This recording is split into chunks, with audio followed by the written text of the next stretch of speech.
महाराष्ट्र के राज्यपाल भगत सिंह कोश्यारी ने एक ऐसा बयान दिया जिस पर विवाद खड़ा हो गया है। एक कार्यक्रम में उन्होंने छत्रपति शिवाजी महाराज को पुराने युग की बात बताया और कहा कि नितिन गडकरी आज के युग के नायक है।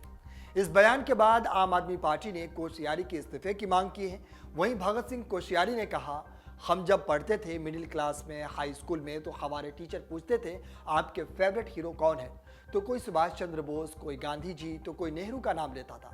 जिसे जो अच्छा लगता था वो उसका नाम लेता था। मुझे ऐसा लगता है कि आज अगर आपसे कोई पूछे कि आपके पसंदीदा लीडर कौन है, तो आपको बाहर जाने की जरूरत नहीं है, यही महाराष्ट्र में ही मिल जाएंगे।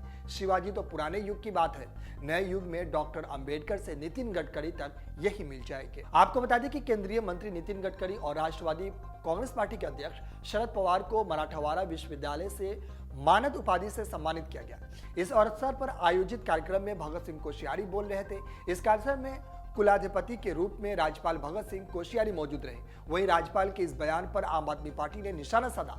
आम आदमी पार्टी के नेता प्रीति मेनन ने ट्वीट कर कहा कि हम मांग करते हैं कि कोश्यारी माफी मांगे और इस्तीफा दे। अगर वो ये नहीं समझते कि हम महाराष्ट्रियन शिवाजी महाराज को अपना नायक क्यों मानते हैं, तो उन्हें मानने की ज़रूरत है, उन्हें जानने की ज़रूरत है क्यों मानते हैं उन्हें। हमें बाबा साहब पर उनकी सलाह की भी आवश्यकता नहीं है। उन्हें गडकरी के समान श्रेणी में रखना भयावह है।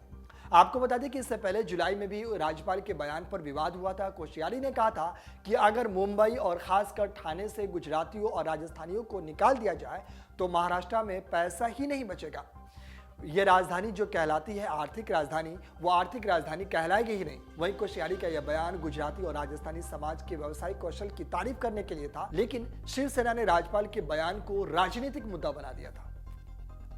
महाराष्ट्र योजना आयोग के तत्कालीन उपाध्यक्ष डॉक्टर रत्नाकर महाराजन के नेतृत्व में तैयार इस रिपोर्ट में दूसरे राज्यों से आए लोगों के मुंबई की आर्थिक व्यवस्था में योगदान की चर्चा की गई थी। रिपोर्ट में कहा गया था कि दूसरे राज्यों से आए लोगों ने मुंबई में ज्यादातर मेहनतकाने काम संभाले और मुंबई की अर्थव्यवस्था संभालने में मददगार साबित हुई है।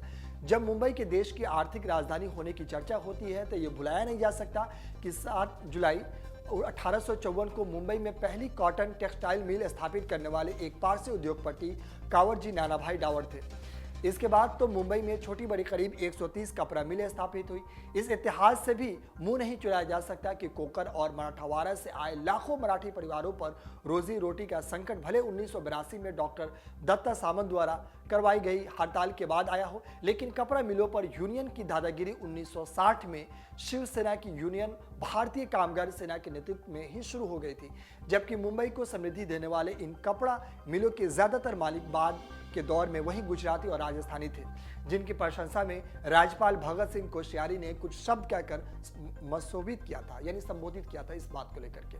आपको बता दें कि भगत सिंह कोश्यारी साल 2000 में उत्तराखंड के बंटवारे के बाद प्रदेश के पहले भाजपा अध्यक्ष बने गए थे। इसी से उनकी प्रतिभा का अंदाजा लगाया जा सकता है। उत्तराखंड से पहले मुख्यमंत्री नित्यानंद स्वामी के बाद भगत सिंह कोश्यारी को प्रदेश की जिम्मेदारी दी गई थी। 30 अक्टूबर 2001 से 1 मार्च 2002 तक वे प्रदेश के दूसरे मुख्यमंत्री के तौर पर कार्य किया। भगत सिंह कोश्यारी का जन्म 17 जून 1982 को उत्तराखंड के बागेश्वर जिले के पालनधुरा चितबांग में हुआ था। गोपाल सिंह कोश्यारी और मोतीमा देवी के पुत्र कोश्यारी ने अल्मोड़ा कॉलेज से पढ़ाई की थी। अंग्रेजी से एमए की पढ़ाई के दौरान साल 1961 से 1962 के बीच में अल्मोड़ा कॉलेज छात्र संघ के महासचिव भी रहे। डाउनलोड करें अमर उजाला ऐप और पाएं खबरें लगातार। अगर आप ये वीडियो YouTube पर देख रहे हैं तो हमारे चैनल को सब्सक्राइब करें और बेल आइकन को दबाना ना भूलें। अगर आप Facebook पर ये वीडियो देख रहे हैं तो हमारे पेज को लाइक करें।